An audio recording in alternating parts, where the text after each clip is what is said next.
ETF index mutual funds నేర్చుకుని stock మార్కెట్లో రాణించాలనుకుంటున్నారా? వెంటనే ఈ నెంబర్కి కాల్ చేయండి.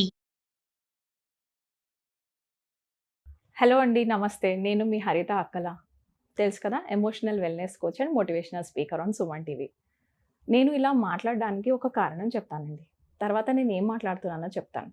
ఈ ఈ వీకెండ్ మనం చేయబోయే అండర్స్టాండ్ యువర్ ఎమోషన్స్ అనే వెబినార్కి అటెండ్ అవ్వడానికి నేను ఈ వీడియో చేస్తున్నాను. ఎందుకు మీరు ఆ వెబినార్ అటెండ్ అవ్వాలో ముందు నేను చెప్తాను. తర్వాత అటెండ్ అవ్వాలో లేదో డిసైడ్ చేసుకునేది మీ బాధ్యత. ఒక 2 years బ్యాక్ నా బ్యాంక్ బ్యాలెన్స్ 8,000 అండి. ఎస్, సీరియస్లీ నా బ్యాంక్ అకౌంట్ బ్యాలెన్స్ 8,000. ఒక కైండ్ ఆఫ్ క్రష్ అంటారు కదా, ఏదన్నా శాండ్విచ్ అయిపోయిన లైఫ్ లాంటిది ఉండేది. అంటే ఫ్యామిలీ డిస్టర్బెన్సెస్, ఫినాన్షియల్ లాసెస్, ఏది నేను వర్త్ లేదు అన్న ఫీలింగ్ క్రాస్ అవ్వటము, ఊరికే కోప్పడటం, చిరాకు పడటం, లేకపోతే ఇక్కడ నుంచి నేను వెళ్ళిపోవాలి అని ఇరిటేట్ అవ్వటం, that kind of a person అనమాట. లైఫ్లో ఎప్పుడు అలా ఉండేదాన్ని కాదు, కానీ ఆ పర్టిక్యులర్ పీరియడ్లో ఒక 2-3 months చాలా లో పీరియడ్కి వెళ్ళిపోయింది నా లైఫ్. ఆ 2-3 monthsలో నేను చాలా ఆలోచించాను, అసలు మనకంటూ ఒక వర్త్ ఉందా? నేను ఆల్రెడీ చిన్నప్పటి నుంచి చదువుకున్నానండి, మీకు ముందు నుంచే చెప్తున్నాను కదా. నేను ఒక ఇంజనీరింగ్ డిగ్రీ హోల్డర్ని. నేను ఇంజనీరింగ్ చేశాను, 2010లోనే అయిపోయింది. ఓకే, నెక్స్ట్ మాస్టర్స్ డిగ్రీ చేశాను VLSI సిస్టమ్స్ డిజైన్లోని. తర్వాత పిహెచ్డి చేయాలా అన్న కాన్సెప్ట్ దగ్గరికి వెళ్తున్నప్పుడు అప్పటికే నాకు పెళ్ళై 2 పిల్లలు, ఒక బాబు పుట్టేశాడు. బాబు పుట్టినప్పుడు ఆ మదర్ కింద బాబు కోసం నేను తిరిగి వెనక్కి వచ్చి బీఎడ్ చేశానండి. ఎందుకంటే బాబుని వదలలేకపోయాను. తెలుసు కదా, ఆ తల్లిగా ఎలా ఆలోచిస్తాము అనేసి. కెరియర్ కంటే పిల్లలు ఇంపార్టెంట్ అనుకున్నాను కాబట్టి మళ్ళీ నేను బీఎడ్ చేయడానికి ఇష్టపడ్డాను.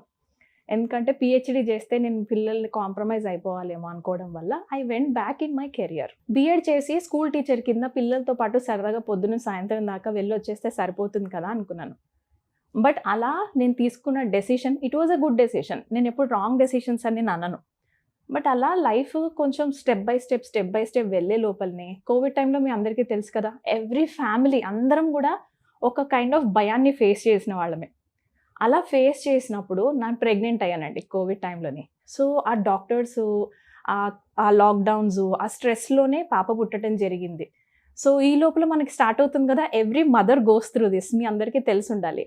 మనకి చిన్నప్పటి నుంచి కండిషనింగ్ జరిగిపోయింది. ఏంటి అంటే మనం కాళ్ళపైన మనం నిలబడాలి అని, మనం ఎవరిపైన డిపెండెంట్గా ఉండకుండా మన ఫినాన్సెస్ మనం చేసుకోవాలి అని, రైట్, జాబ్ చేయాలి అని.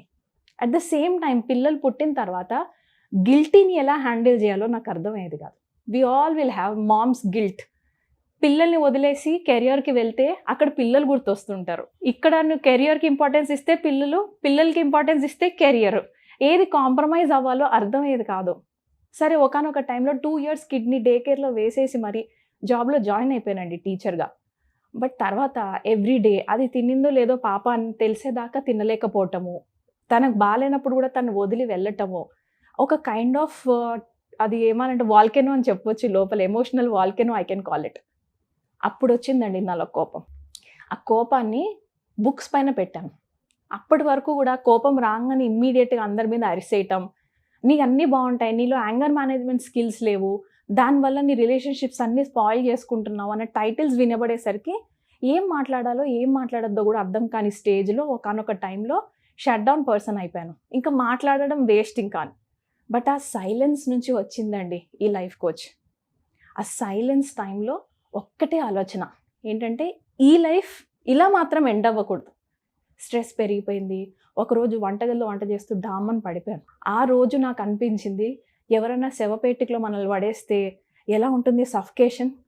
You can't breath, right, oxygen రాదు మనకి. You will feel like coming out of it, కానీ రాలేం. అలా అనిపించింది నాకు. అప్పుడు అర్థమైంది ఏంటి అంటే, నాకే తెలియకుండా నేనే కొన్ని అటాచ్మెంట్స్లోకి వెళ్ళిపోయాను. ఆ అటాచ్మెంట్స్ నుంచి స్టెప్ బై స్టెప్, ప్రాబ్లం తర్వాత ప్రాబ్లం ఒక్కొక్కటిగా నేను దాటుకుంటూ వెళ్ళాలి అని అర్థమైనప్పుడు తిరిగి మళ్ళీ నా లైఫ్ని స్టార్ట్ చేశాను. ఇది November 2022లో జరిగిందండి. ఆ పడిపోయినప్పుడు నాకు ఇంకెవరు గుర్తుకు రాలేదు, 2 పిల్లలు తప్ప.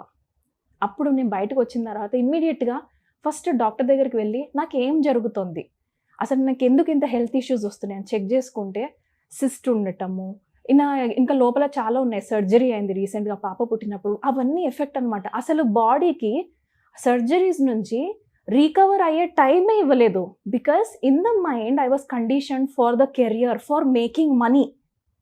ఇది ఎప్పుడైతే నాకు అర్థమైందో కొంచెం కామ్ డౌన్ చేసుకున్నాను. 2 years పాటు మనీ వచ్చినా రాకపోయినా నో ప్రాబ్లం, బట్ ఫస్ట్ నా లోపల ఏం జరుగుతుంది, ఊరికే కోపం ఎందుకు వస్తుంది, లేదా నాకు కావాల్సినవి అన్నీ ఉన్నాయి కూడా ఇంకా నాకు ఏదో లేదు అని నేను ఎందుకు బాధపడుతున్నాను అని చెక్ చేసుకోవాలనిపించేది. అప్పుడు మా హస్బెండ్ని 2 years టైం అడిగాను. ఈ 2 yearsలో నాకు టైం ఇవ్వండి, నేను చూస్తాను, అసలు చెక్ చేసుకుంటాను అసలు ఏం జరుగుతుంది, మన లైఫ్ ఇంకా బెటర్గా ఎలా అవ్వగలదు అని. అలా నా కెరియర్ని నేను అక్కడే ఆపి ఈ 2 years పాప పెద్దగా అయ్యే లోపల ఇంట్లోనే కూర్చొని అసలు ఒక ఆడపిల్ల కానీ అనుకుంటే నిజంగా మనం డబ్బులు సంపాదించలేమా, ఒకవేళ అలా ఛాన్స్ ఉంటే 3 ఏళ్లలో నిజంగానే ఇంట్లో కూర్చొని 50,000 కనీసం నెలకి సంపాదించగలము అని చూపించాలనిపించింది. అలా స్టార్ట్ చేసిన జర్నీ అండి. స్టార్ట్ చేసినప్పుడు నా దగ్గర 8,000 రూపీస్ ఉన్నాయి. మళ్ళీ చెప్తున్నా 8,000 మాత్రమే ఉన్నాయి. సో వెబినార్ ఒకటి నేను మార్నింగ్ లెగ్సి 90 days ఛాలెంజ్ తీసుకున్నాను. 90 days ఛాలెంజ్ తీసుకున్నప్పుడు మార్నింగ్ 5కి లేసిపోవాలి. పిల్లలు లేసే లోపలనే 1 hour ముందు లేసిపోవాలి. ఆ 1 hourలో డైలీ నేను నాకేం కావాలో రాసేదాన్ని, ఎవ్రీడే రాసేదాన్ని. What do you want Haritha అని అడగడం, ఆ పేపర్ మీద రాయటం, what do you want Haritha అని అడగటం, పేపర్ మీద రాయటం. అలా రాస్తున్నప్పుడు నాకు గోల్స్ కనబడినాయి. నీ దగ్గర ఏముంది స్కిల్, నీకెందుకు వేరే వాళ్ళు 50,000 పే చేయాలి అన్నప్పుడు speaking skills, teaching skills, listening skills రాశాను. బట్ మనందరిలో లోపల ఇంపోస్టర్ సిండ్రోమ్ ఉంటుంది. సో ఆ సిండ్రోమ్ నన్ను, ఈ స్కిల్స్ అందరికీ ఉన్నాయి కదా, నువ్వు పెద్ద స్పెషల్ అనిపించేది. But still trust your self. స్లోగా స్టెప్ బై స్టెప్ రోజు లేసి దేవుడికి లెటర్ రాసేదాన్ని అండి. బికాస్ ఈజ్ మై ఫ్రెండ్ అని ఫీల్ అవుతుంటాను. లెటర్స్ రాసే కొద్దీ ఐ అబ్జర్వ్డ్ 35 days తర్వాత సమ్హౌ నేను రాసిన లెటర్స్ ఎలా రాస్తున్నానో అలాంటి మనుషులు నాకు కలవటం మొదలుపెట్టారు. నేను అది చూసి నాకే వింతగా అనిపించేది. బట్ స్టిల్ ఒకవేళ నిజంగా ఆయన వింటున్నాడు అంటే why not stop it, let's go ahead. అలా స్టార్ట్ చేశానండి. అలా వెళ్తూ ఉంటే ఒకరోజు 40th day ఛాలెంజ్కి ఎర్లీ మార్నింగ్ లేసి, బాబా సెండ్ మీ అ టీచర్, గాడ్ని బాబా అంటాను, send me a teacher, female teacher అని చెప్పాను. అది కూడా ఎవరైతే ఇంట్లోనే ఉండి రెస్పెక్ట్ తెచ్చుకోగలరో, ఇంట్లోనే ఉండి వర్క్ ఫ్రమ్ హోమ్ చేసుకుంటూ ఇన్కమ్ సంపాదించగలరో, ఆ ఇన్కమ్ నుంచి ఫ్యామిలీ బ్యాలెన్స్ కూడా రావాలి, at the same time service అవ్వాలి, మనకి అంటూ వర్త్ పెరగాలి, మన ద్వారా నలుగురికి ఉపయోగపడాలి, ఇలా కొన్ని రోజు ఒక్కొక్క పాయింట్ రాసుకుంటుండేదాన్ని. 7 days తర్వాత ట్రస్ట్ మీ గైస్, సడన్గా నేను వంట చేస్తూ సుమన్ టీవీ వింటాం నా హ్యాబిట్ అని ఇప్పుడు మీ అందరికీ తెలుసు కదా. సో అప్పటికి కూడా వింటూ ఉండేదాన్ని. సడన్గా ఈ వీడియో వెళ్ళిపోయి ఒక అడ్వర్టైజ్మెంట్ స్టార్ట్ అయింది. ఇట్ వాస్ ఫ్రమ్ పూజా పునీత్. తను అది మాట్లాడుతూ ఉంటే I was like so shocked. ఎందుకంటే 7 days నుంచి నేను ఏదైతే రాసుకుంటూ వచ్చానో morning, sentence by sentence, word by word, ఆవిడ ఆ వెబినార్కి రండి అని పిలుస్తూ అడ్వర్టైజ్మెంట్లో మాట్లాడింది. సో నాకు ఇలా ఎలా జరుగుతుంది, ఇంత ఈక్వల్గా మ్యాచ్ ఎలా అవ్వగలదు, వర్డ్ బై వర్డ్ ఎలా మాట్లాడుతోంది.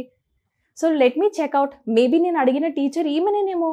గాడ్ ఒకవేళ పంపించాడు ఏంజల్స్ అంటే మనం గుర్తుపట్టలేకపోవడం మన ప్రాబ్లం.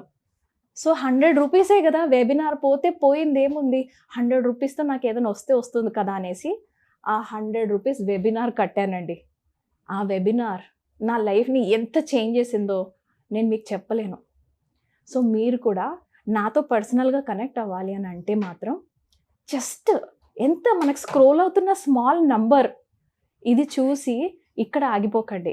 అక్కడికి వెళ్ళిన తర్వాత మన వెబినార్లో మీకేం నచ్చుతున్నాయో అందులోంచి మీరు రాసుకోండి.